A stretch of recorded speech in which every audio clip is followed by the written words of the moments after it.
Good evening and welcome to the Coalition of Involved African American Parents meeting.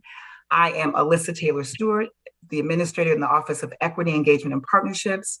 And I'm so excited to have you with us this evening. We have a jam-packed agenda and I'm excited to share a lot of great information with you. We have some awesome presenters. I know I've had a chance to meet many of you via Zoom and via text messages and emails. And so I'm really looking forward to meeting you, hopefully in person in the very near future. Just want to remind you of our coalition staff, the director of the Office of Equity, Engagement, and Partnerships, Dr. Lucy Salazar. She'll actually be with us tonight presenting.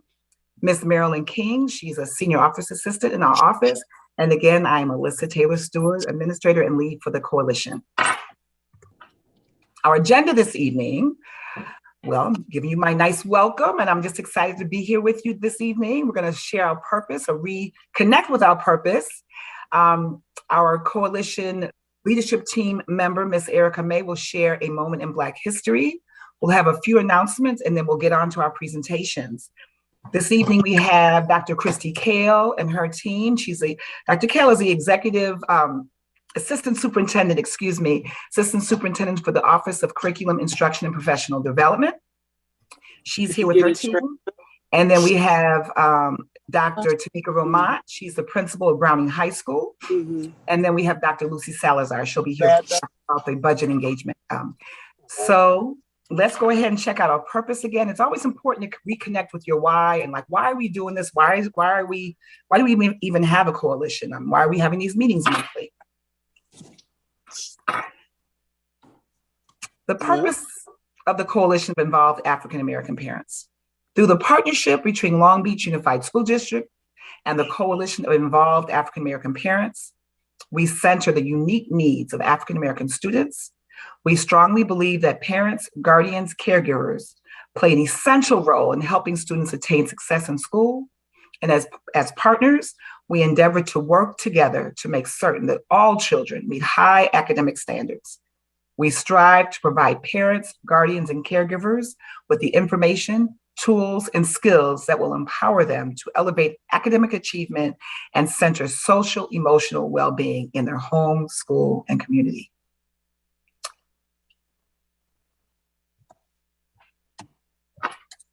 All right, now would like to now introduce you to Miss Erica May. She's been so awesome in supporting our Black History component of our meetings. She's gathered great information throughout the months, and she has some very beautiful information to share with us this evening.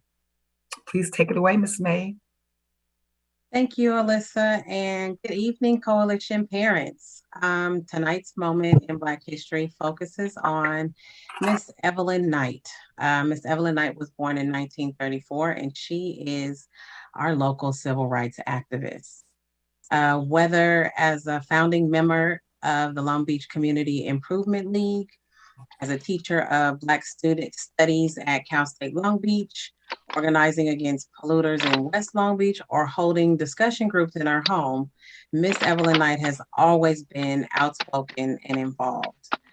A native of the Africatown area of Mobile, Alabama, Knight grew up steeped in civil and equal rights advocacy.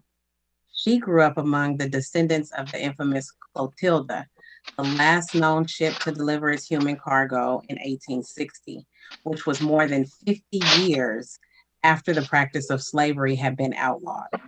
It was these descendants that founded Africatown after the Civil War. Growing up in Alabama, Miss Knight was very familiar with the civil rights movement.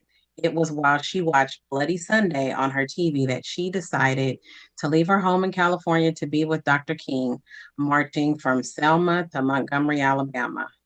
Although Knight knew that there were people that wanted to kill her for what she believed in, she stated, "There are some things that are bigger than fear and more important to you than fear." Miss Knight was shocked when she arrived in supposedly progressive California as a supervisor for Catholic Family Services in 1962 to find that racism was still alive and well. She was quoted saying, "Long Beach was very different from LA. It was a smaller town, and white people didn't want us to live here. Knight learned that Blacks were essentially confined to the central area of Long Beach. And as she and other activists began pushing for reform, she remembers whites' warning about people who buck the system. These warnings became a reality, she said, when neighbors used hoses to flood out the home of a Black family that had moved into Bixby Knolls. With the help from her youngest sister, Sharon Knight Johns, they continued to fight to reverse Long Beach's legacy of housing discrimination. This portion of her life started when her sister Sharon moved to Long Beach and was discriminated against for attempting to rent an apartment in Belmont Shore. When she was turned away, her sister allowed her to stay in one of the homes that she had purchased. Miss Knight Johns, the baby sister, still resides in her sister's home to this day. Miss Knight was a part of a group that met in the apartment of Ernest Priestley in Long Beach. In 1964, they created the Long Beach Community Improvement League, the oldest anti-poverty program in Long Beach. This organization also became home to the first Head Start early program in the Western region. Upon retiring in 1997, Ms. Knight became a leading voice in West Long Beach with the East Yard Communities for Environmental Justice. She still helps out with the Filipino Migrant Center on the West Side with social service and community organizing efforts. I want to teach kids to be community organizers, she said. Ms. Knight also plays host to discussion groups at our home in Compton, which is like stepping into a civil rights time capsule. Stacked in a corner are various frames, certificates, proclamations, and awards that Ms. Knight has earned over the years. In her den are collections of books, including several on African Americans and civil rights in Long Beach, in which Knight appears often. Today, Ms. Knight is alive and well and is now at work on her memoirs and genealogical preservation with the help of Long Beach historian and author Sunny Nash. She owns several homes in both Long Beach and Compton, California. And when speaking about the several properties that she owns, Ms. Knight has stated, "A house is more valuable than money. It is a place to stay." And that, ladies and gentlemen, is the moment in Black history for this month. Thank you. Thank you so much, Ms. May. Thank you for doing your history and that's how I envision energy into bringing this very, very important information. I did some little research on my own after you shared this with me and found out that she taught at Long Beach State. I think you mentioned that, and she was the teacher for many folks in the Black community that we know here, right? And so what an amazing woman, a community organizer, a civil rights leader, a trailblazer right here in our own hometown of Long Beach. So absolutely. Thank you for sharing that. Okay. All right. We have a couple of quick announcements to make. For those of you that have not had the chance to join, Dr. Jill Baker, our superintendent, has a new parent forum called Parent Connection. And our next Parent Connection meeting is going to be on the 22nd of March. A lot of amazing, awesome, very important information is shared during Parent Connection. We've talked about literacy in elementary schools, literacy in middle schools. We've talked about social emotional well-being. And she always has staff and guests and so forth from the district to help share valuable information. So please join us on the 22nd of March to engage with Dr. Baker. It will be a virtual meeting, but I'm told in April we might be in person. So look forward to that. Also, this is a very, very exciting announcement for me and for all of us here in CAP and the Black Student Achievement Initiative. On April 30th, which is a Saturday, we are going to have a full day of Black parent engagement. We're going to center Black joy. We're going to center Black excellence. We're going to have speakers. We're going to have our own staff members coming present. We are going to have delicious food. We're going to have some HBCU people sharing information. We're going to have fun. We're going to have some music. We're going to have some fraternities and sorority members talking with our students. It's just a day of cultivating excellence. It is our symposium, and you'll be getting more information on this week for sure. The registration will be coming out and detailed information will be coming out, but please look forward to joining with us on a Saturday. Mark your calendars, save the date. Thank you.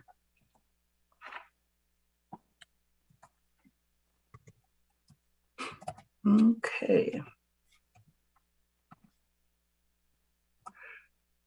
All right, well, I'm going to stop sharing and I'm going to sit back and turn it over to our presenters. Our first presentation will be Dr. Christy Kale, the Assistant Superintendent for the Office of Curriculum, Instruction, and Professional Development. She's here with her team, and we're really excited to have them with us to share some very, very important information. One of the things I want to remind you is that please engage with our presentations. Our presenters are here to share information with you, for you to engage with, to ask questions, to share concerns, to share comments. So under the YouTube link, under the YouTube frame, there's a link where you can drop questions in. And then also you can drop questions in the chat if you're here with us in the Zoom. If we don't address your questions tonight, please know that we will be reaching out to you this week to make sure someone from the office that did the presentation will answer your questions. But this information is for you, the parents, guardians, and caregivers of our Black students here in Long Beach. So please connect, ask questions, share comments. Without further ado, Dr. Kale, it's all yours. Thank you so much for having us tonight. I'm going to ask Dr. Lovett, I believe, is going to be sharing our slides. So while she's doing that, I just want to say thank you to Erica for sharing that story. It's exactly the kind of inspiring work that we strive to share with our students. And I'm really happy to be here with an amazing team of professionals who are really doing the work to bring those kinds of stories to our classroom. So I'm going to take a minute to introduce the members of our team here. So I'm hoping they will turn on their cameras if they have, they have their cameras on. Okay, great. So, we're not seeing the slides yet. And I think Alyssa's going to share hosting rights, and then I'll be able to put those slides on. Okay, great. So I'll start by introducing our team members. So first, many of you might already know Dr. Pamela Lovett. She is our Equity and Excellence Coordinator. She came to a coalition meeting last year as part of our listening process. So Dr. Lovett, if you want to just give a wave. And she's joined by two of her colleagues, Jandela Faulkner, who is our Elementary English Language Arts Curriculum Leader. She's waving to you now. And Jennifer Crockett, our Secondary English Language Arts Curriculum Leader, waving. And so each of these leaders will describe the work that they've been doing. And we will save time for you to ask questions and make suggestions. So we're going to share some things with you, but then we would like to hear from you, whether you unmute and speak or drop things in the chat. We're open to any way you'd like to participate. So before I turn it over to Dr. Lovett, I wanted to sort of set the context for the presentation, which is on the next slide. If you were here last year, you might remember that Dr. Lovett shared our work around what we call our equity curriculum audit. And for us, that involved many components, but there were a few really important things we did last year to try to determine how our curriculum can better represent the students that we serve. So we started by giving surveys to students to get their thoughts. That's the Hanover student surveys you see there on the screen. And then next we conducted 10 student and parent focus groups. So that's when Dr. Lovett came to talk to all of you, that was one of 10 focus groups that we conducted last year. And that was, we wanted to get parents and students' thoughts on how we could improve the curriculum.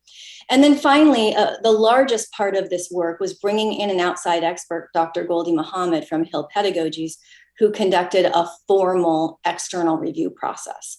And then all of this was shared with a curriculum advisory committee who helped us to set priorities. So that brings us to where we are today. So I'm going to turn things over to Dr. Lovett, who's going to share what we've learned and tell you about the actions we've taken since she saw you last year. All right, so I'm going to elaborate a bit on what Dr. Kale just shared. We did work with Dr. Goldie Muhammad last year. Two of our offices worked with her, our English Language Arts office and our History Social Science office. And she went ahead and took our materials. And as Dr. Kale shared, she said, we really needed to not just look at what we had in front of us, just looking at the textbooks. We really needed to connect with folks in our community and to hear their perspectives on the changes that they'd like to see in the curriculum. So I'm not going to read all of these to you, but we came last year and I asked you these questions. I asked you about times that your children learned about themselves and folks who are different from themselves. We asked you to share what that would look like. So what would be ideal if you wanted to make sure your child was seen and affirmed at school? And we also asked you to share if there was one change we could make in materials, what would that be? So we want to go back. So I pulled some of the survey responses from our time together last year, again, to help with building that context. And these were patterns and responses across the focus groups that we had with you all. So what seemed to come up a lot, folks said that we need to make sure we incorporate Black history so students feel that they're a part of history, but not just the negative parts. So someone said we need to focus on parts where we see contributions and not just focus on that we were stolen people. You wanted us to expand outside of just Black History Month. A lot of you shared that that was really the main time that students learned about themselves, and they learned kind of about the same folks. You also shared that the significance of not just focusing on enslavement here in the US, but really digging into Black history here and abroad, and that Black history is not something that children should learn about in history, but it should be something that's weaved across all the diverse content areas. And again, that pattern of contributions, inventions, innovation, and also bringing it forward to today, not just studying the past. Two other major themes were that you wanted us to have kids engage in diverse types of materials, engage with speakers. So kids learning about diversity through chapter books, documentaries, shifts in classroom libraries, photos, artwork, and music. And lastly, something that really came out of the results from the focus group with CAP last year was that the importance of representation. Kids needed mirrors. They really needed to see themselves and what they were learning at school. And the importance of that was really around how that would increase self-esteem, students' morale, and that encouragement and inspiration would help kids do better in their grades and in their test scores. So I just wanted to remind you of the discussion that we had last year and what you said we needed to go back to work on, what you'd like to see. And so we did that. We've been doing that. Because not only did you say that, we got that report back from Dr. Mohammed. She used the NYU Steinhardt scorecard, which has 3 areas. And an area highlighted that she said we should start with was representation. We needed to work in all 3 areas, but that probably was the best place to start. That really aligned with what our parents wanted in the community. Another tool that she used, her Hill evaluation tool, that really was grounded in her 5 pursuits of identity, skill, intellectualism, criticality, and joy. And again, yes, we could work on all 5, but she said when she reviewed the materials, we needed to do better with supporting students in their identity, providing students with mirror. And also she said, we did okay with skills, but she wanted to see more rigor in the work that we were providing to students. So last year we started, or Dr. Mohammed took materials from English Language Arts and History. This year, as you requested, we've expanded our work in auditing our curriculum. So not only those 2 offices, but if you look on the right, those are all of the offices engaged in our equity audit this year. So mathematics, language arts history, visual and performing arts, our special education department, gifted and talented education, library services, and our career technical education, all really working on looking at their courses or units and working to update and revise them.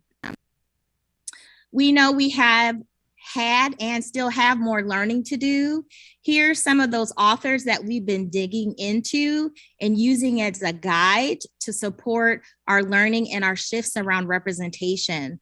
So we focused on Dr. Banks's work, who came out of the desegregation movement and looked at what we needed to do better with Black children. And he talked about integrating Black identity in the curriculum and the importance of making sure it's not just food, fun, and holidays, but we really need to make sure we increased authenticity. We leaned in on Dr. Gloria Ladson-Billings' work and Dr. Geneva Gay, who said it's not just about representation, but that rigor needs to be in place. So looking at those two authors. We also looked at Dr. Paris and Aleem, who talk about culturally sustaining practices. So kids should not feel that they leave who they are at the door.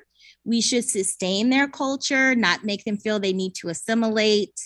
And of course, our work with Dr. Mohammed, really emphasizing joy and the importance of students engaging in joyful acts, learning about their passions at school and what they love. And I also wanted to highlight, and it was important for me, to honor those Black scholar activists and educators whose shoulders we all stand on. So late 1800s, right? Early 20th century, we have scholars focused on the same thing. Anna Julia Cooper focusing on increasing rigor in curriculum.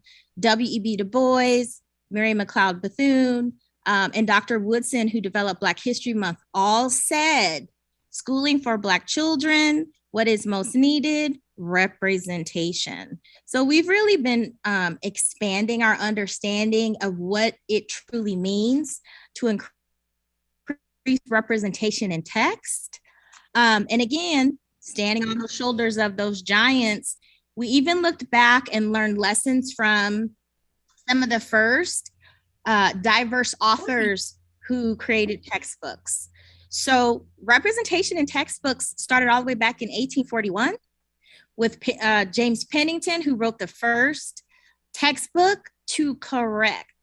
And that's a theme that we found. When you look across all of these authors who talk about increasing identity and diversity, they talk about correcting an issue, the issue of having a very narrow curriculum that focuses only on one group. So it's important to increase diversity, but something important in our study of representation was that it wasn't enough just to add diverse folks. We had to think about how we were representing those folks.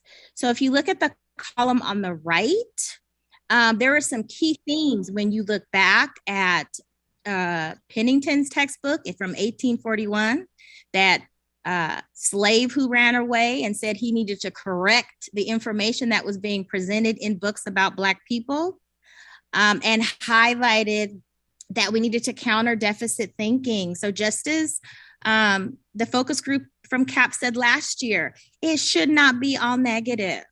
We should focus on the heroism and contributions made by these people. It should not just be about pain. It should be about possibility, right? And so teaching that true history, teaching what happened, focusing on the innovation of our community, again, expanding, not just teaching about Black folks in the United States, but we are a worldwide people, self-determination, resilience, and of course, resistance to oppression. So these themes cut across resources when we look at ways that we should increase diversity and also represent folks when we add them to our curriculum. So representation has been very important, and we've really been looking at the types of characters we added. We've also looked at the authors who wrote the books, because authenticity is important.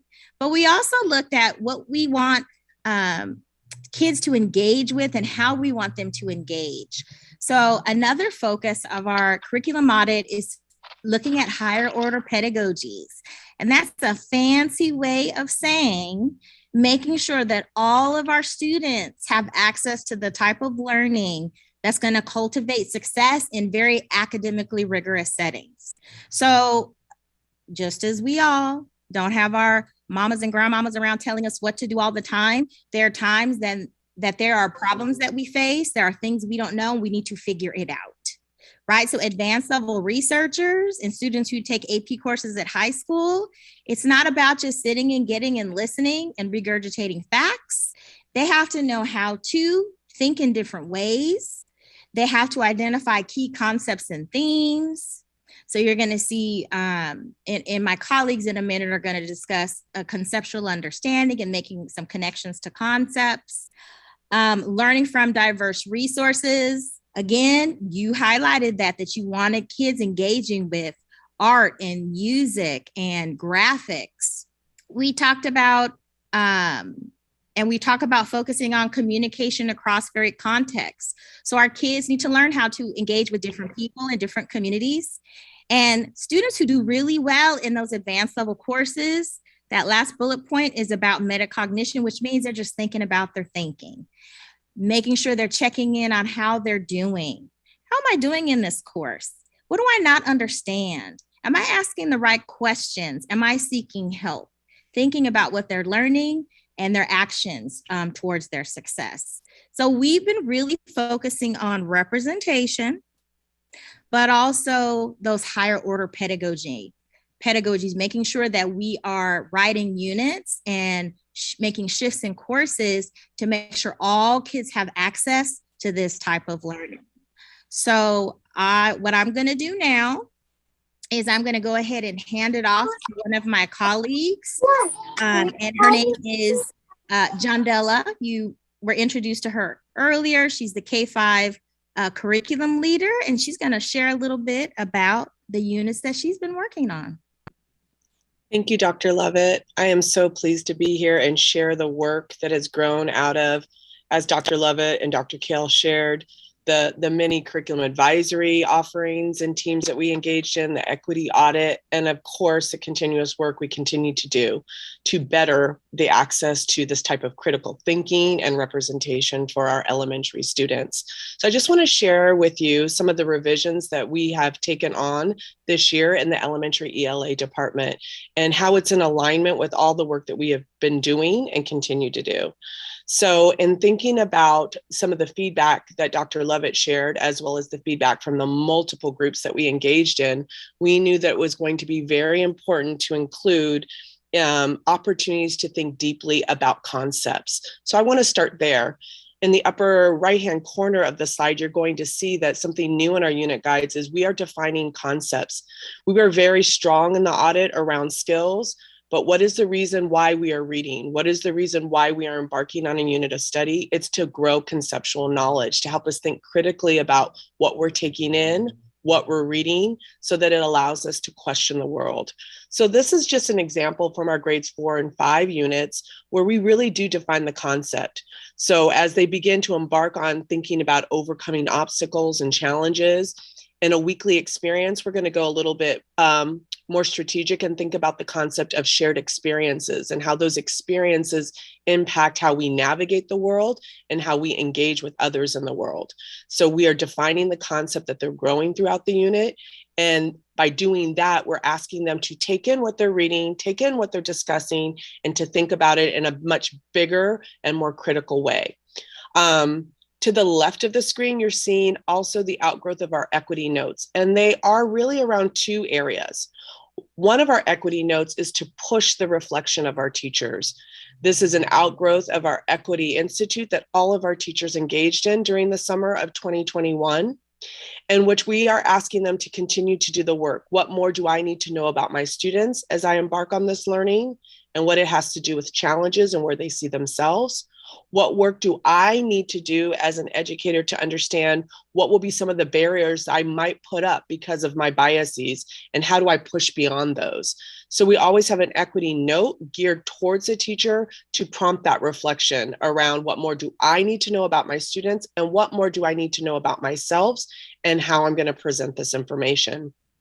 Also under that equity note that is really about teacher reflection, we're really encouraging our teachers to invite the community in.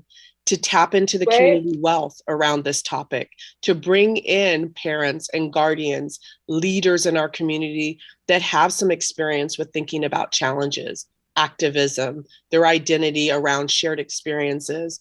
So hearing about Miss Evelyn before this, that is a critical example of how we can bring in activism as a way to overcome challenges, as a way to find your identity in communities as things begin to change and evolve. So our community note is definitely a new part, honoring the community wealth and knowledge that many of our students, parents, guardians bring with them to the classroom. Right underneath that is a different type of equity note. This is grounded in the guiding questions we want teachers to expose our students to, and it moves beyond skills. It moves into really connecting to the history that we're exploring, where they see themselves in that history, and then pushing beyond what is going to really cultivate that activism in them. So moving towards identity. A lot of the questions that we've included go beyond what's in our core adoption and pushes that critical aspect, moving into joy, identity, the intellectualism. So what am I learning and how does that connect to that concept of shared experiences? How does it connect to my concept of overcoming challenges? So really bringing in those guiding questions that elevates that type of thinking. And thinking about representation and thinking about rounding out the story and leveling the access, we've really included a new wonderful resource that brings relevance to the classroom, and that's the acquirement of NewsELA. So we're able to think of relevant topics or relevant pieces of text that connect to where we're going into the concept. So you're seeing two pieces here, which was not a part of our core adoption. So when we think about overcoming challenges and thinking about that representation, bringing in the voices of refugees and how their activism has created change, bringing in the voices of students just like them being activists and creating a powerful speech or movement that creates change. Both of those really resonating a shared experience around activism and a shared experience around making a difference, overcoming a challenge. To the bottom right of your screen, we really are bringing in that opportunity to build background, build knowledge around concepts, and it allows us, again, to bring in more voices to this conversation, bring in more relevance, bring it to them and what they've seen in the world. So this little clip that you're seeing here is something we all kind of experienced, and definitely our students did, is what were we doing to overcome the challenges of isolation? And how did that create a different identity for ourselves or different experiences for ourselves? And then finally, not only are we doing the work alongside Dr. Lovett, alongside of our whole department, but we have noticed that our core adoption, that being Wonders by McGraw-Hill, also did some of their homework and thinking about those aspects, or those texts, I should say, that really lend themselves to a much more culturally responsive instruction. So I'm giving you an example of one. We vet all of them. We do a really quality review of what Wonders is calling out as culturally responsive. And if it is in alignment to where we're going, we include it. So Bud Not Buddy, written by Mr. Paul Curtis, is a Black author, but this is where we are really elevating the opportunity to interact with some key vocabulary, such as identity, intersectionality, racism, and then to also elevate a different question, thinking about personal identity and how that impacts or affects the opportunities available to a person.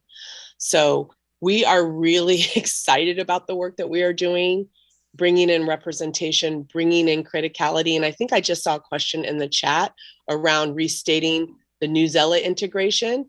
We just acquired it. So this year's integration has been identifying relevant articles that tie into our concept, PDFing them for teachers so that they can have students engage. When we move into our next year integration of NewsELA, our teachers will have full access to the digital version, which will allow them to differentiate and also to bring in, like you're saying, Melissa, in the chat, that connection to Black US history, that connection to social studies and relevance. So we look forward to having our teachers understand how we can utilize that and continuing to do the work to elevate that in our unit guides. So thank you for that question, Melissa. I am now going to hand it off to my secondary colleague, Miss Jennifer Crockett, and she'll share with you the work that they've been doing in secondary ELA. If I could remind everyone to please come into the room. I thought I had everyone muted. Thank you so much. Thank you so much, Jandela, and thank you, Dr. Lovett, as well, for just launching and inviting me here to speak tonight just about some of the work we're doing as well.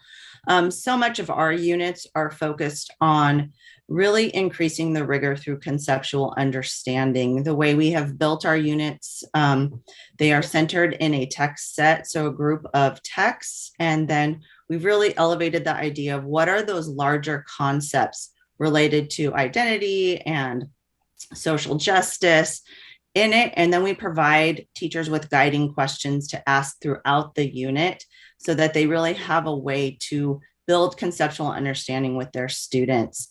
But we know that that's not enough. And so we also want to make sure that we provide those supplemental resources that are not in our textbook. We're Pearson. So we too have incorporated equity notes for our teachers to use with their students. And we center those often in the T-cell, the transformative social emotional learning competencies, and making sure that we're focused on increasing representation and identity. And so you can see some of those examples there. The one we brought in around Amanda Gorman and using your voice. We have really good resources for some of our text, again, to build those conceptual understandings called Hook and Inspire. And we elevate the ones that are culturally relevant so that we know teachers really see that those are the ones we're supporting. Those are the ones that we're vetting. Those are the ones that we want to make sure all kids can experience. But one thing Dr. Mohammed challenged for us was, when do kids get to learn about one another's cultures, and when do they get to share about their own? So another type of our equity note is offering a chance for teachers to provide that space in the classroom where students get to share their own perspective, their own ideas about whatever the concept of the unit is with one another, so they can start to hear each other's stories. But in secondary ELA, we know that those short stories and poems aren't enough. So much of our work is grounded in literature and the type of literature that we want kids reading. And while there are a lot of historically adopted novels in Long Beach Unified, we really picked up the challenge to take it upon our office to have the priority be to start to approve novels from authentic voices within the community, so that the authors that we're selecting are writing about their own community, their own experience, and telling their own stories. And so you can see some of the examples of the novels that have been approved just from the start of this school year. So Jason Reynolds, Rolling Warrior, which is a true story, March from John Lewis. And so we were trying to get as many novels as quickly as we can out to teachers that are approved in our district. Because we're secondary, our novels are a little bit thicker, and it takes us just a little bit longer to get those approved, but we are really working on it. And so within our units, we are not centering the old historically approved novels. So I saw in the chat, someone asked about Huckleberry Finn. That would be an example of a historically approved novel that we are no longer centering in our unit. You won't see it referenced in our unit.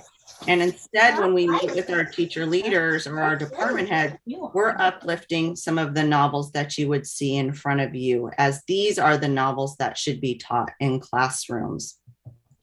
But we know as we do go through this process, and Pam, if you want to go ahead, thank you, Dr. Lovett, to the next slide, that we are going to get challenged materials. We are going to get those materials that come to us from students or from community members or parents of, why is this novel still being taught? And so we do have a process for challenged materials where the form is submitted and then it is reviewed. For videos and short items, it's reviewed by Dr. Kale's group in the Curriculum Advisory Committee. For novels and books, we have it actually reviewed by 3 teachers And we meet with the teachers beforehand so that we can really talk to them about what is culturally relevant and appropriate materials for the classroom. And then they review and give us back the recommendation as if it should be kept for instruction. If it's not kept for instruction, should it be moved to self-selection, meaning just move to the library, or should it be removed altogether? And then we take those recommendations up to the assistant superintendent of OCIPD. So our first priority was getting more books out to kids, but we know that part of this process will be looking at some of the books that we need to also be removing from classroom instruction and not centering those novels anymore, but centering some of the new novels that we have selected.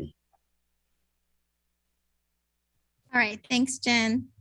So I just wanted to end with this quote by Dr. Maya Angelou. This has really been a focus of the work that we've been doing. The offices working on the equity audit this year. You know, the fact that it's a process, we're learning, we're growing, making those shifts and changes and those adaptations, and also still listening, you know, listening to you, hearing from you to help us or to inform those changes. So this is a quote on our calendar, and I wanted to share it with you before we end. Do the best that you can until you know better. Then when you know better, do better. Thank you so much, Alyssa, for having us here this evening. And if there are any questions that we could take before we go, we're happy to do so. We do have a few, but before we take questions, I just want to say thank you so much. We are always in the space of learning. I mean, I've been in education for many, many years, and I'm having the privilege of working alongside Dr. Lovett from the Black School Initiative. And I'm just really grateful for the knowledge you bring to the table, the knowledge your whole team brings to the table. And I don't want to promote our symposium too much, but a lot of the folks here today will be at our symposium sharing more important information like this. So this is how we grow. We learn together, we grow together, and we do better together. So I'm just grateful for you all being here tonight. We have several questions. I'm going to read the ones that we have from the Google form. I want to again ask everyone to please mute your mics. I know it's hard, sometimes it happens, but we really want to try to really focus this presentation as best as we can. I'm going to read the questions on the form, and as we go, and then I'm going to ask Ms. Rashika Henry if she can go back over the questions in the chat, because some of you answered some of the questions in the chat, but I want to make sure everybody has a chance to hear the question and engage with your response. So let's see. There's someone did ask a question about Huckleberry Finn. What does Dr. Mohammed say about keeping that as a 9th grade read? You might have said something, but if you can just share a little bit more about that, please. All right, so I think Jen shared that we have been working on rewriting our units and courses. And so that would not be a book that we would center, that wouldn't be incorporated in the formal units and guidance to teachers. Melissa, great question. We are having discussions and thinking through guidance to teachers on reading the N-word out loud, because that's an issue. And we know that that is of concern to parents and some students. So no, it is not written and used. Has it been removed from the list yet? No. And again, we are creating guidance to support teachers in how to handle a text, because some of our newer texts have the word as well, right? So how to handle reading that out loud. Thank you. And we would, and Melissa, for my recommendation to Dr. Kale, you may want to speak to this, would be no, we shouldn't be reading that out loud to classes. But again, what's your point of view on that, Melissa? Because you are sharing an experience. Did you want to elaborate on that, or? Well, thanks for asking, Dr. Lovett. I guess my concern is not necessarily the curriculum. I love the things you all have been doing. So my concern is really around the educators. So I like hearing that, you know, how you're offering guidance. I know you did the training last summer for about a week with staff. A thought that I have, because I like to try to think of solutions, would be, is there, and I hope this is somewhat related, is there a way to provide like a Black affinity group, for example, for students? Like my daughter's in the Poly PACE program and she really struggles we have a lot of open conversations around race at home. And then she finds her teachers who don't have a background in embracing diversity at like a deeper level than surface, that she's really challenged with how they handle some of this kind of content. And so we've wondered if like a support group for kids who are in some of these programs and are not relating to teachers who are already doing well academically. That's something I'm really interested if there's space for something like that, and giving feedback to teachers when a student maybe has some thoughts and feelings around these very personal and touchy subjects. Mm-hmm. I appreciate you sharing that. I think that, your comments really relate to the work that Alyssa's doing with the Black Student Achievement Initiative and looking at ways that we can offer, we've been calling them pods. So I like that you shared with us affinity groups, Melissa, but that perhaps that's work that needs to be done.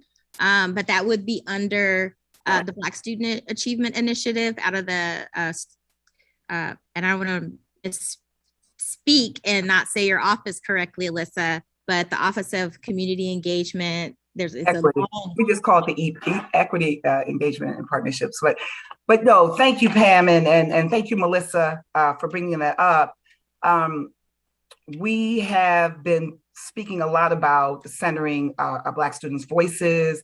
We've been doing some work around looking at like each of the schools and hoping to get like Black student unions, young Black scholars, and different things at each school site. I have Rashika here, I have Pam here, I have my ride or die, Dr. Salazar here, who's right there with us in this work. And so when you talk about this gives me, and I have Miss Erica May, I have a lot of folks here who are in the work, Dr. Kale, everybody, this gives me chills because this is what we want to do and what we are going to do. We are looking to identify Black teachers, Black staff at sites that have a heart. I know I have a teacher of teachers all over the district, but have heart for our students and, are culturally connected and give our students a space to share their voice, lift their voice, have questions answered, feel safe. I know Rashika's doing some good work at Patrick Henry with her parent group. So things are happening. We want them to happen on a broader scale.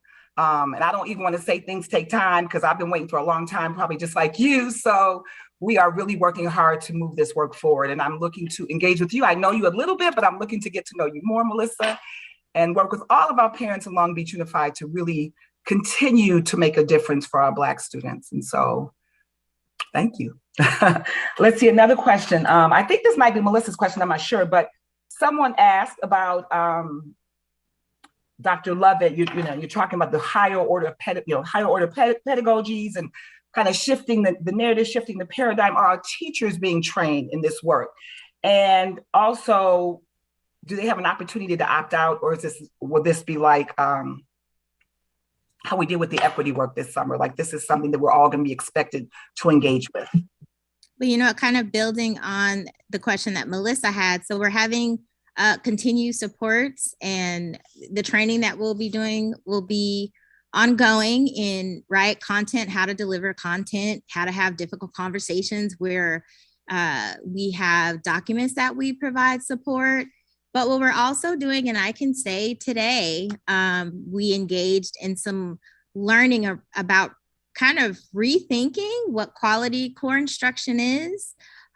So making sure we're all clear on what we all need to do to increase student achievement. So similar to the Equity Institute, that's a piece, that we're having to plant seeds, but it's definitely something that's not a one-hit wonder, and that we're going to have to take a look at. We have folks who do it really well, and there are folks who it's new to, whether you're an old teacher or a new teacher. So that's being developed.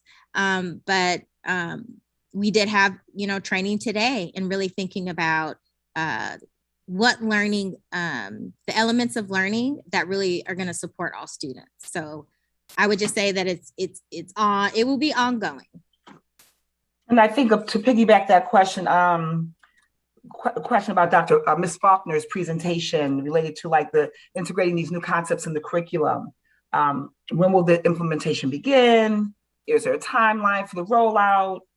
Are we still kind of tweaking things as we go? So I love the fact that my colleagues from the ELA department were able, or offices were able to come this evening, and they've been working on this for 2 years. So what they've shared with you has already been, sent out and being used by teachers. And also, if you notice those equity notes, one of the things that Dr. Mohammed said was that we want to make sure that we are supporting teachers in how to deliver this content and use those higher order pedagogy. So there's notes and ideas and resources and links for actually how to do that, to support that. Thank you. I guess this would be a part 3 of the same question. Okay. Someone speaking of Ms. Crockett's presentation relating to identity and conceptually understanding with additional resources for newer novels to be presented. So again, will teachers have a choice to opt out, or will this be more of a top-down decision that this is what we will do or this is what we won't do? Related to like novels and other curricular resources. Did you want to take that, Jen, or do you want me to take it? I was sorry. Thanks, Pam. I was waiting for you. I didn't know who was going to go. So novels are considered supplemental resources, meaning that we adopt a textbook, and within that textbook, we then have supplemental novels. So what we're approving are those supplemental novels that teachers can select from. And we have 4 units in a year, and we're trying to approve at least 1 new novel for every unit. So every student will have at least 1 new novel, and then we'll continue to add to those novels. Again, I just want to reiterate, there are a lot of historically approved novels already that are out there. And what we're bringing to our teachers this year these are the new supplemental novels that we're recommending. We're no longer recommending those historically approved novels, but to be quite truthful, they're still there and they're still approved. And so a teacher can still select it. But what is being recommended from our office are those new novels. And I'll just add that it's really helpful when we hear from parents and from teachers and students who let us know novels they have concerns with, because then we can take them through the review process. And then the review process will allow us to move the novel from the instructional novel, which would be taught in class, to, let's say, a self-selected novel, where it's one that's available in the library if a student should want to check it out, but it moves away from that. In Long Beach, our curriculum guides are considered our adopted curriculum. But I think what Jen was saying is that the novels that we add to the curriculum are considered supplemental because the textbook is really considered the core. But we know the textbook isn't enough. So as much as we call those supplemental, in a lot of ways, they're incredibly important. So the stuff that we put out in our office and the unit guides that you hear these fabulous leaders talking about, that is what we consider our curriculum. So I think part of the question becomes, how do we ensure that our teachers are teaching our curriculum? That's a bigger, huger question. And part of what we do in our department is we work closely with the principals. So we make sure, we want our principals to understand this is the adopted curriculum, this is what should be used. It's just an incredibly big and messy job to figure out what all is out there, who's got what in their cabinets, how do you get things moved from cabinets to libraries or off of shelves entirely. And that's the messy process that we're going through right now. So it's very helpful. Anytime you want to send us an email and let us know and say, hey, are we still doing this? We find that very, very helpful to our work, because it's sometimes hard to know where to start because this is so big. And maybe from where you sit, it doesn't seem that way, but from where we sit, I mean, how many books would we say we have approved? Like thousands? I mean, it's thousands of books. Yeah. So it's really helpful to us when the community comes forward and just gives us your feedback. Thank you so much, Dr. Kale. I know that there are more questions out there. Please know that my email is listening to the slides. I'll drop it in the chat again.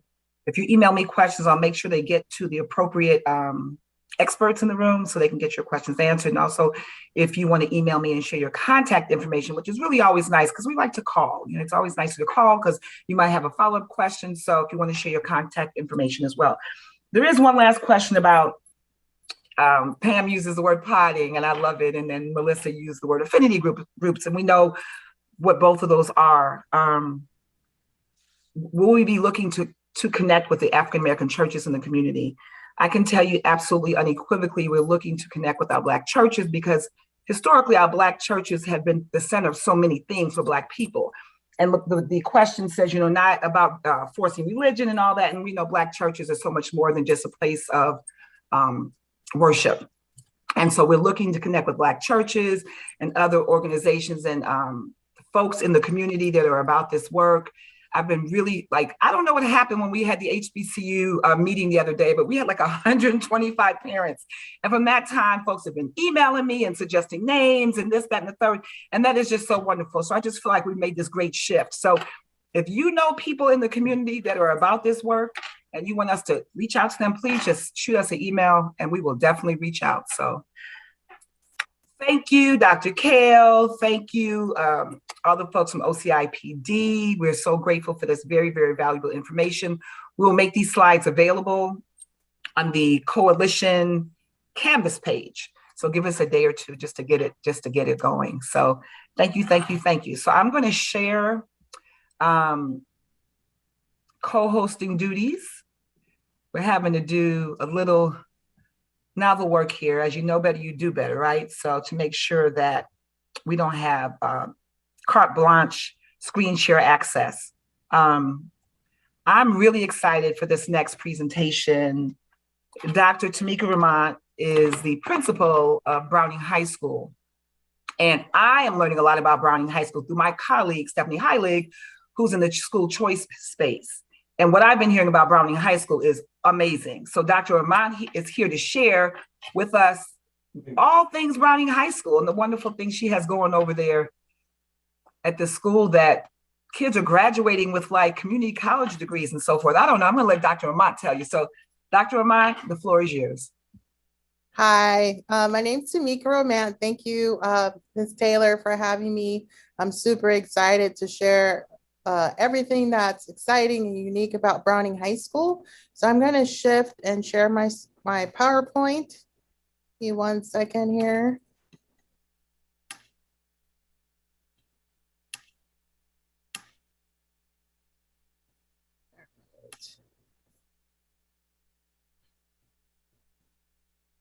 So Browning High School, we've been open for 5 years. We're in Long Beach, but across the street is Signal Hill.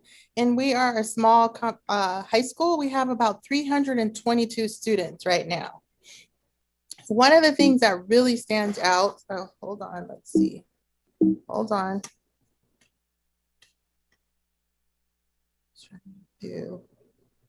Oh, here we go. All right, so one of the things that stands out about Browning is we are the only culinary and hospitality school in Long Beach Unified School District. We also are not a neighborhood school. So everyone that attends Browning is at Browning by choice. Students that do live in Signal Hill do get priority, but we are open to everyone. So we have students that come from Stanton, Bell Gardens, all over. So we are an open school as long as we have space. We like to take everyone. We also do not have any admission requirements to attend Browning High School. We are also in year 2 of our early college program, and we are in our 5th year of being open. So we had our first graduating class last June, which is super exciting. And last year during COVID, the 9th grade students were the first class to be in the early college program. And this year we have 9th and 10th grade students in early college.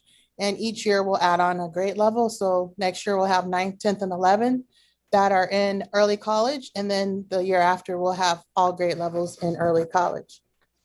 Early college is a 2-year program when we have a partnership with Long Beach City College, where the students have the opportunity to earn their AA degree in culinary arts. And the framework around the early college program is that once they get their AA degree from Long Beach City College, they can then transfer to a 4-year and get their BA in any degree that they like.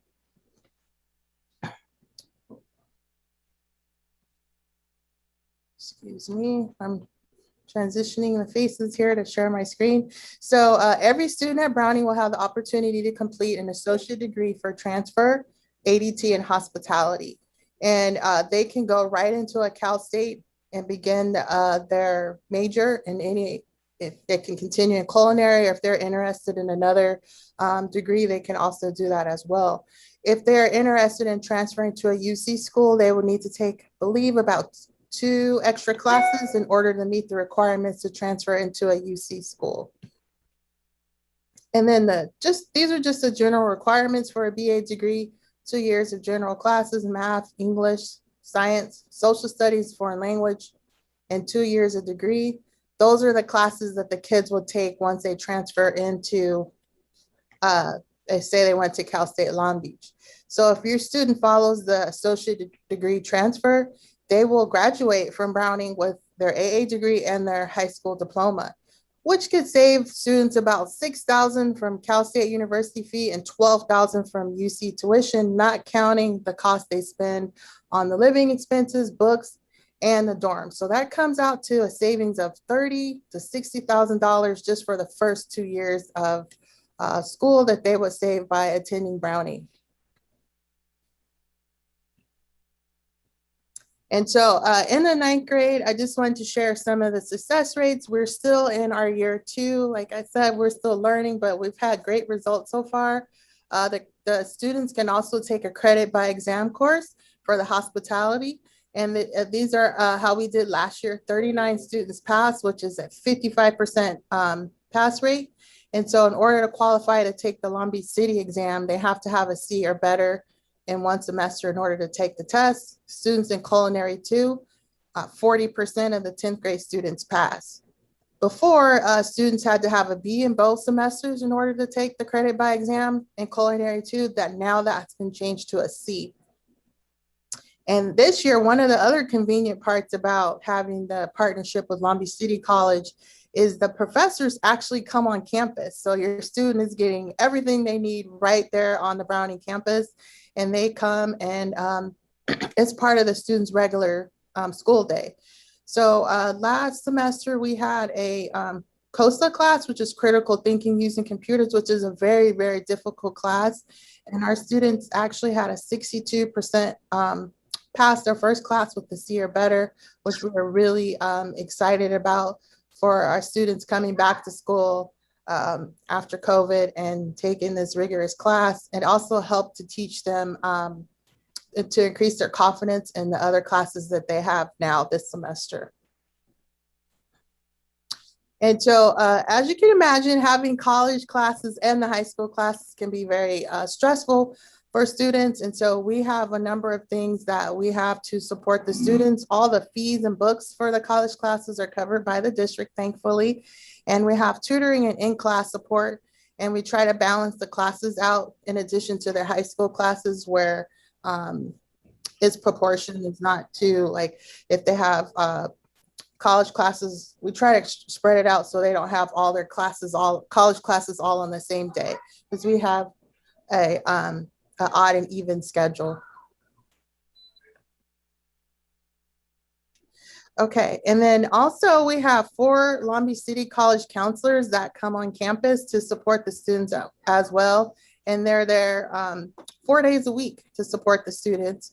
We also have a student support specialist that is in the classroom with the students, and he's working with Long Beach City College to see what the students need support with. And we also, in the class with the professor, we also have a Browning teacher that's there to support all the students as well, because they have the college classes Monday through alternating days. And then on Fridays, we use that day as a makeup day if a student needs extra help with their work, where they're working with our student support specialist, Mr. Jelinowitz, our coordinator, or the teacher that's in the classroom. They will pull them and use that day to do makeups as well.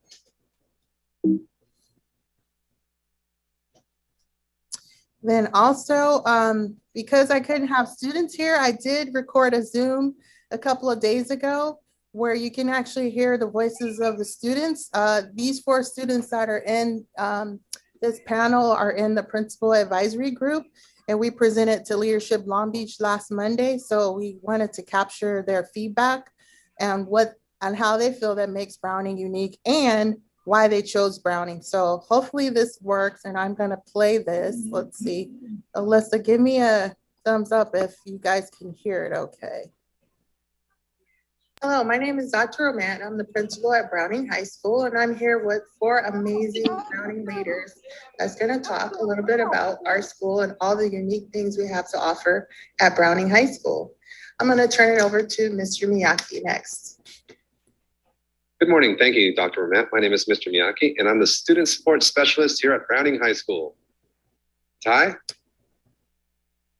Hello, I am Tyre Palmina. I am a 10th grade leader here at this school, and I want to introduce you to another one of our 10th grade leaders, if Destiny would like to unmute.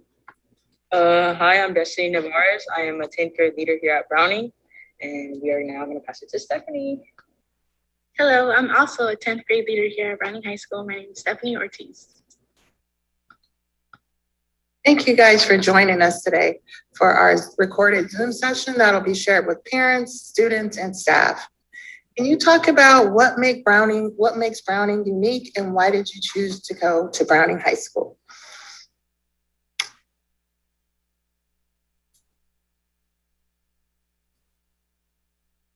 I would like to start us off that I chose to go to Browning because of their AA degree program, which would allow me to get my AA degree while taking high school courses at the same time. So by the time I graduate, I will be able to walk out of here with my AA degree and high school diploma.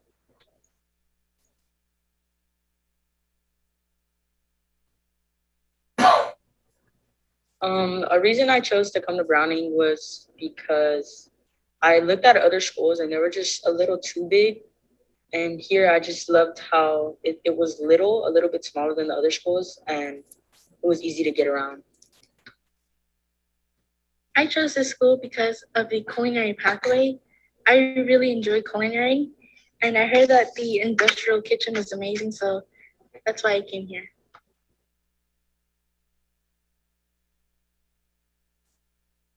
Thank you. What else stands out to you guys when you're talking about the early college program? We're in year 2, so you guys started in 9th grade. What are some other benefits that you're getting out of early college classes? Some benefits are that we save time, which is like in the years that we accomplish the classes here, and we don't have to do it later on in life. And it also saves us a ton of money.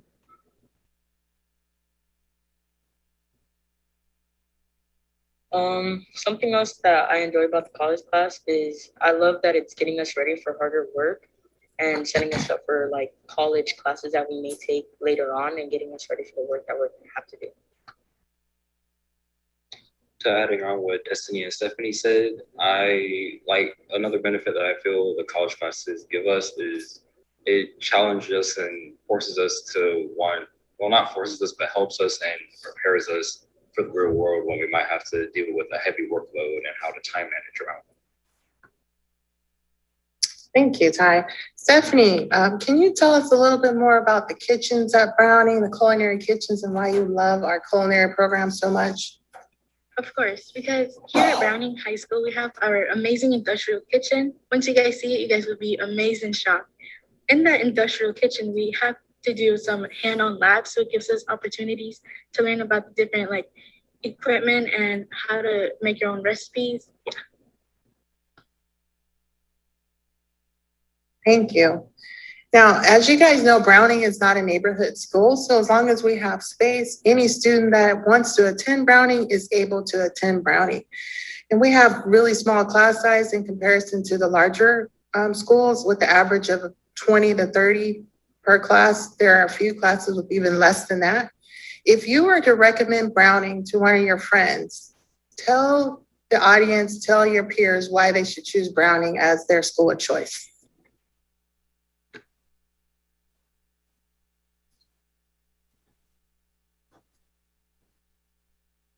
So if I were to recommend Browning to a friend or peer, I will recommend the school to them because of the connections that you'll be able to make with our staff here. Because I feel like that may be a huge part of the school, knowing the type of teachers that you could create this bond with and just overall get to know so that they can help you in the best way possible. Thank you, Ty. Would anyone else like to add anything else about Browning or why you should choose to come to Browning High School? I would recommend this high school to one of my friends because of the different pathways that we have. We have culinary, hospitality, and also with the new early college classes, there's just, you have choices, so you can try one out, and say if you don't like it, you can just switch to the different pathway that you would want to try out. I would recommend Browning High School to some of my peers and like friends because of how small the school is and how easy it is to make connections with different people. You meet people every day, and it's very easy to do so as long as you put yourself out there. Thank you. Would you guys like to add anything else, or Mr. Miyake, is there anything you'd like to add? Definitely. It's been a pleasure working at this school because of the early college experience. The students in the early college classes are really working hard to prepare themselves for college. And we have a lot of support from Long Beach City College also. So we have a lot of counselors who come here and provide support to the students. And so they add to their success. And the school, like Destiny and Stephanie and Ty were saying, is a small campus. And you can make those connections with your peers and with the teachers to add to your high school experience. Thank you, thank you, thank you, students, Ty, Stephanie, Destiny, and Mr. Miyake for being on the student panel today that we will share with parents and staff. And I'll have to say, this is my first year being a principal at Browning, and I love the school, I love the culture and all the students here. We also have intramural sports that we play at lunchtime and against some of the other schools, for example, basketball and soccer. That is also helping with the school culture and sense of belonging at Browning High School. One of the other benefits, in addition to early college program and our culinary program we have, is that because we are a smaller school, the staff knows almost every student in their classes in the school. So you really get a lot more support than you would as opposed to a big school where there's thousands of students. But I'm proud to be a principal here. I'm proud of our Bisons and our students and our staff. And I want to thank you for joining us today. Thank you. Bye.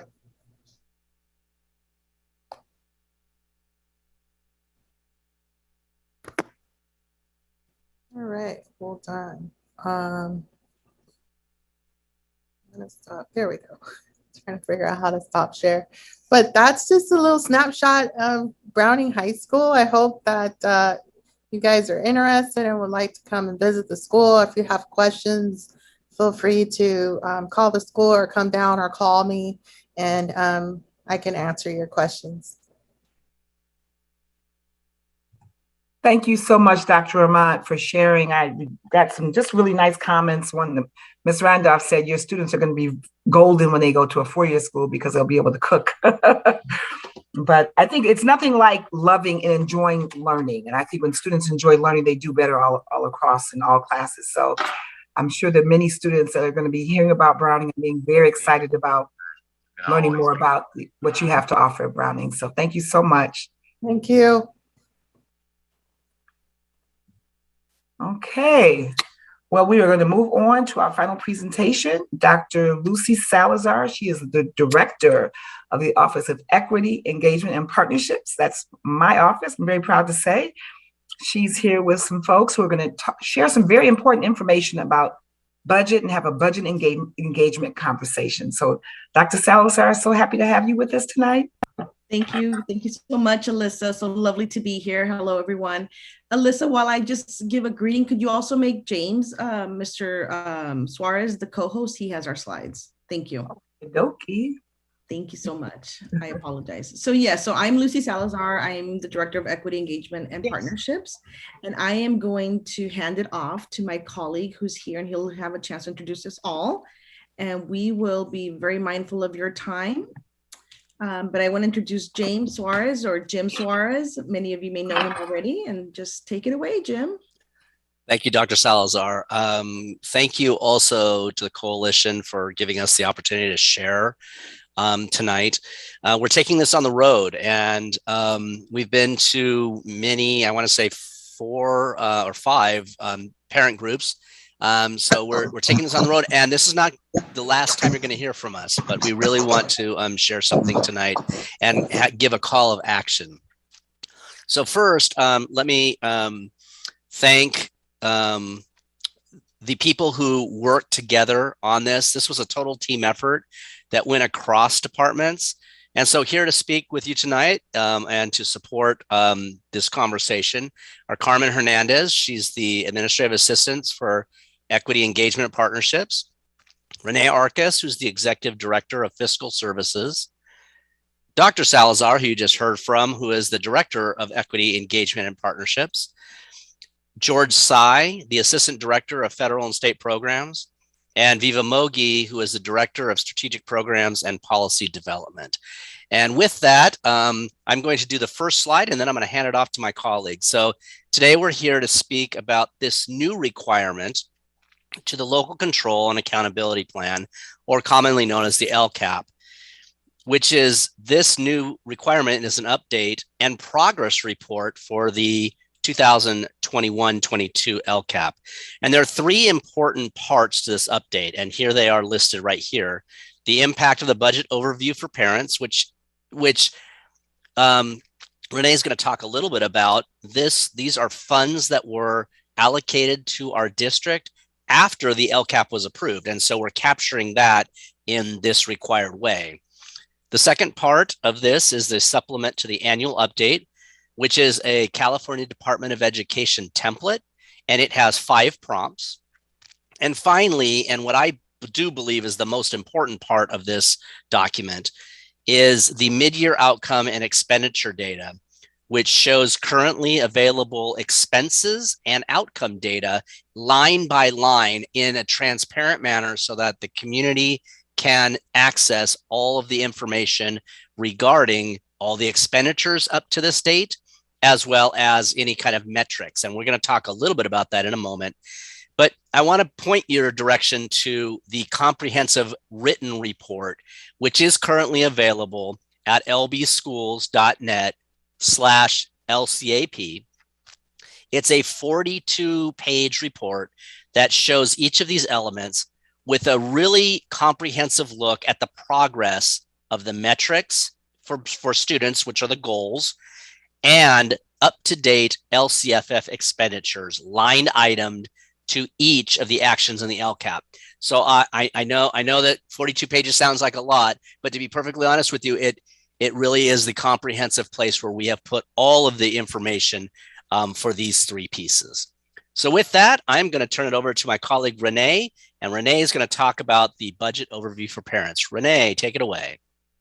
Thank you very much, James, and thank you everyone for having us here tonight. Part of the original LCAP adoption included a section called Budget Overview for Parents, which was like a smaller version of some of the big picture items available in the LCAP. Again, like James said, our update is about 40-some pages, and our LCAP is over 100 pages. So the Budget Overview for Parents was an opportunity to give some high-level numbers and show what we're dealing with when it comes to approving our LCAP.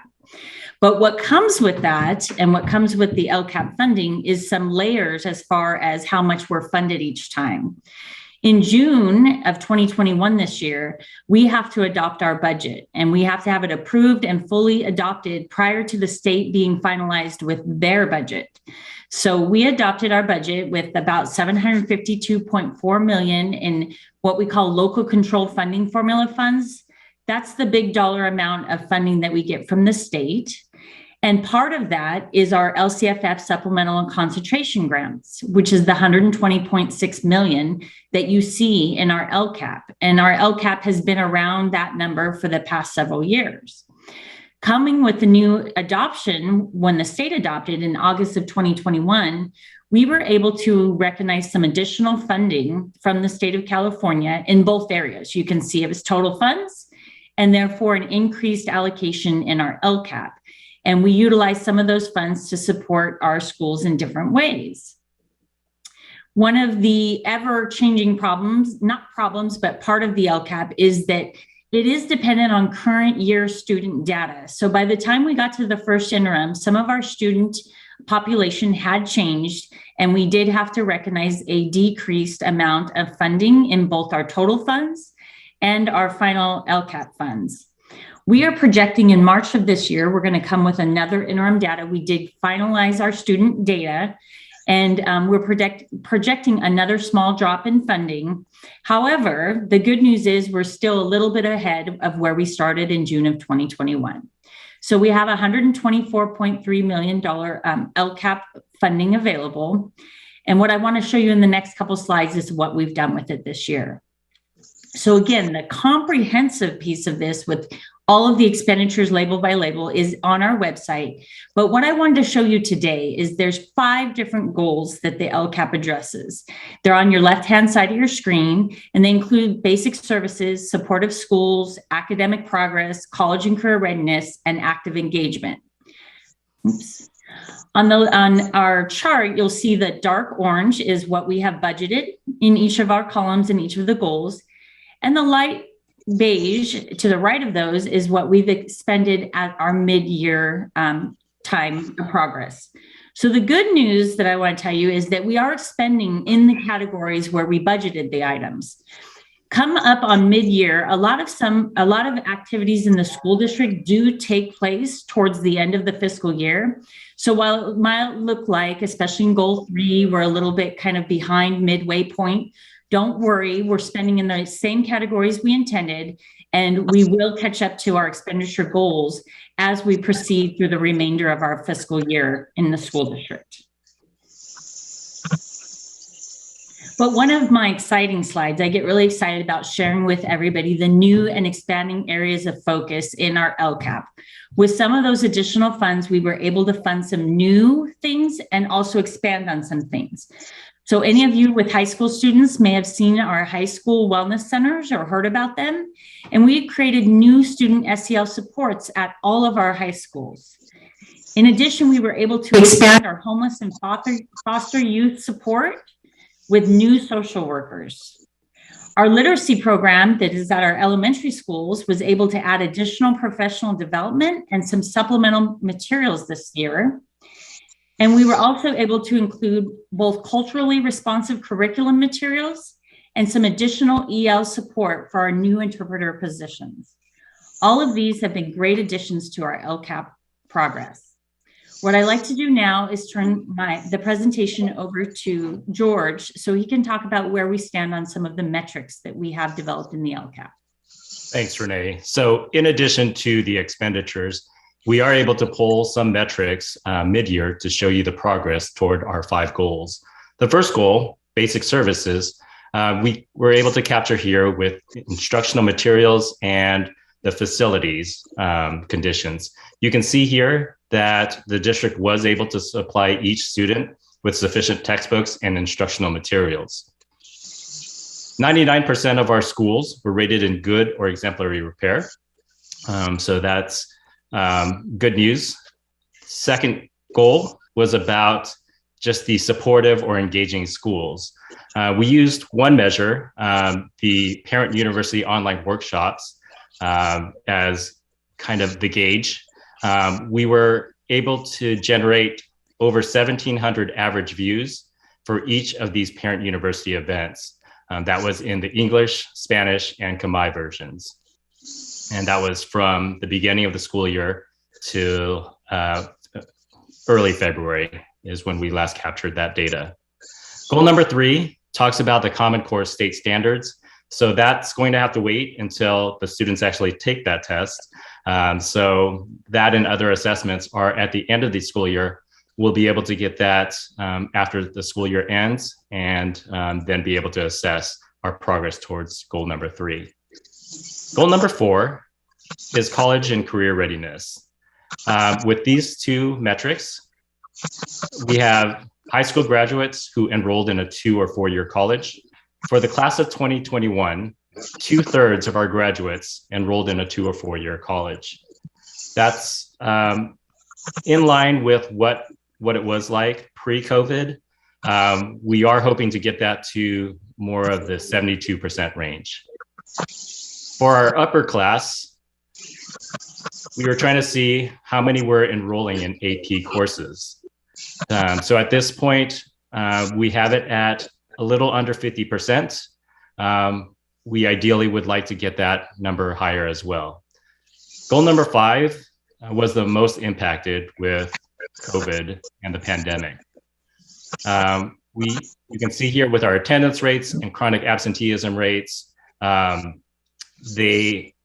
let's say, for example, the attendance rate, we were usually in the 96, 97% range, and that has dropped to 90%. And then for chronic absenteeism, we were typically at 12.5% pre-COVID. That number has jumped up to 25%. Suspension rates have dropped from 3.5% to 1.7%. So that is another measure that we'll keep an eye on. So those are some of the metrics we can share with you. Again, there's that 42-page document that goes into more detail about some of the other data. And as the year progresses, we will be able to pull more of those metrics and that information to you. But let me go ahead and hand this over to Dr. Salazar to talk about ways that you can engage in our future budget plans. So what I will say before Jim gets into his slide is that I will be back and share a little bit more about a call to action just for time's sake, but you won't miss any of the information. I'm just skipping a slide. So Jim, go ahead. I'm going to make this pretty quick, but I'm very excited about this slide. This slide is an infographic that explains our budget engagement process, meaning that budget engagement is a continual ongoing process. So you're going to see arrows continuing from left to right, from left when in 2020 and 21, and prior to that as well, we engaged in thought exchanges and parent meetings with same guiding questions as the previous year. What practices would be most effective in addressing academic support, social emotional learning, student engagement, and motivation? From those guiding questions, common themes of programs and services came through very clearly, and some of them are listed here. With this information from our parent meetings and thought exchange, with the programs and services that were identified in the thought exchange, we've created 4 separate plans. And these separate plans were created in the different years based on budget engagement process. So we're not talking about engaging for just one plan. We're talking about engaging in a full budget. So these 4 plans, ESSER 3, the ELO, the LCAP, and the LASP, were all derived from a common guided question. And from there, we are going to this year continue with, and Dr. Salazar is going to get into this in a moment, into a new thought exchange. And we're continuing to engage our parents during parent meetings so that we can create 2 new plans. One, we're not sure this is going to be the name of it, LASP, which is the Learning Acceleration and Support Plan 2.0. But definitely the LCAP will be informed by this year's budget engagement, which is an extension of last year's budget engagement. So as I said, this is an ongoing process. Dr. Salazar. Thank you, Jim. So so one of the things I wanted to just kind of share is you've heard a lot about the expenditures, and you've heard a little bit from George around the impact the programs are having and how we spent the money that we budgeted last year. So as we continue to implement the programs and services, we continue to know, and students continue to show that they need support to recover from COVID and the impact of distance learning. And so with this understanding, as Jim has said, we've shaped our engagement efforts with the community, because the goal of our community engagement is always to gather an understanding, a perspective around the aspirations that our parents, our community members, our community agencies, nonprofits, staff, students, what are they holding near and dear as how to best serve our students? And we view this whole process as a continuous improvement cycle where we set out to do a plan, but we are here and we've been doing the plan, right? We've been implementing these programs and services. And now around mid-year, we have to study what has been happening, what is the impact of these programs and services, so that we can continue to act on them. And that's how we view our budget engagement season, if you will. And we're completely in the throes of budget engagement season. So you may be asking, how can I share my thoughts? How do I get my say? How do I contribute to the feedback, my aspirations for my own child or for my community that I represent? We're here to ask you and give you and have a call of action for you. You can go on lbschools.net/LCAP, and we want to hear from you. We want to know, and if you've logged in already, because we did send out this thought exchange link earlier, about a month ago, not even a month ago, weeks ago, you may have already contributed your thoughts. If you've already done that, if you've already contributed your thoughts, we're encouraging you to go back in and look at what are people saying? What have people contributed as their own thoughts, and continue to rate the thoughts. If you haven't had a chance, I think it's in our chat, is the link to the thought exchange. You can click on that tonight and you can contribute your own thinking to what do you feel is the best way to answer this question that we have here in the center, which is, as we continue to implement programs and supports identified in the LCAP, in the Learning Acceleration and Support Plan, and the Elementary and Secondary Schools Emergency Relief Plan, also known as ESSER 3, what are additional supports that need to be considered? Knowing full well that we have to take into consideration that certain funds, including Title I and LCFF supplemental and concentration funds, require targeted supports for our highest need students or schools. So I invite you to log into Thought Exchange, but I also am here to announce that on April 5th, we are going to host our community session around the budget. And it's going to be, it's first of its kind. We're holding it hybrid because we recognize that while masks may have gone, people are not always comfortable still being in person. So we're gonna offer a hybrid, which is on that same night. People can come in person, but we're also going to offer a virtual option so that at the same time, we're going to engage with the community. We're hoping that you help us spread the word. You will start to see advertisement for it, promotions for it. Our friends at MMS are great at that. And so look ahead for information around our community engagement session for the budget, which help us shape the LCAP for 22-23.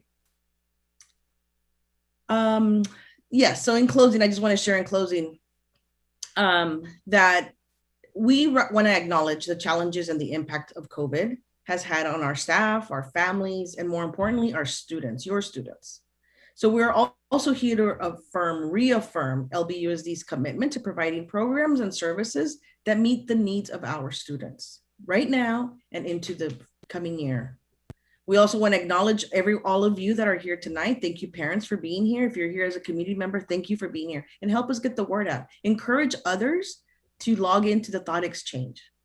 There's a short video to watch that gives you a really short one. I think it's a 1-minute video on the budget overview, and encourage others to log in and add their thoughts. I know many of you have several networks that you move in, so please encourage them to join us. Okay. All righty, so we just want to again acknowledge and sincerely thank the hard work and the dedication of our employees, the support of you as parents, and the resilience of our students who continue to reach for excellence. So Ms. Alyssa, thank you for having us. We're really here to give you a call to action and let you know about our efforts around the budget engagement. So the Thought Exchange, and look forward to seeing and hearing more about our community session in a hybrid model. And we look forward to seeing let's see, we have 39 people on here. I look forward to currently we have 1,500 thoughts already in our Thought Exchange. I look forward to having 39 more. So thank you. Thank you. Thank you, Dr. Salazar. Thank you, colleagues from across the district. I just want to share, first of all, thank you for being here in this space of the Coalition of Involved African American Parents. I was taught by my mom a long time ago, when you have an opportunity to send your voice, take advantage of it. It is a gift, it is a privilege. And so maybe you've never engaged with Thought Exchange. If you need help, you can reach out to me, you can reach out to Dr. Salazar. I don't want to say it's easy because what's easy for one might not be easy for another, but just in case you've never engaged with Thought Exchange, we will be here to help you. Please I love when you call me or when you share and you have concerns or complaints or questions, but this is the time for us to center our voices. What is important to you as a Black parent in Long Beach Unified School District? This is your time to center your voice, and please take advantage of it. It's been an evening full of a lot of information. I'm grateful for OCIPD, Dr. Omont, Dr. Salazar, and the whole entire team, the LCAP team. We are grateful. Thank you to my colleague Rashika, who's always here holding me down with this tech stuff. I'm learning, guys. I'm learning.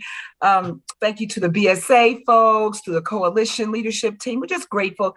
Thank you to our parents, our guardians, our caregivers, our families. This is your meeting, and I'm grateful for you being here with me. We look forward to seeing you. Dr. Salazar, tell us that date one more time, please. The date is April 5th. April 5th. Okay, April 5th. Look for information. 6 to 7:30, and you'll hear more and you'll see more. I want to make a plug for School Messenger. If you've opted out of messages, you're not going to get some of our messages. So if you need help with that, let us know too, because we find that that's, sometimes that happens. Yes, absolutely, absolutely. So April 5th for the budget engagement meeting, hybrid, so in person and Zoom, and then April 30th for the Black Student Achievement Initiative Symposium at Jordan High School. Thank you, everyone. I want you to be safe, take care, and have a blessed night, and we'll see you soon. Thank you.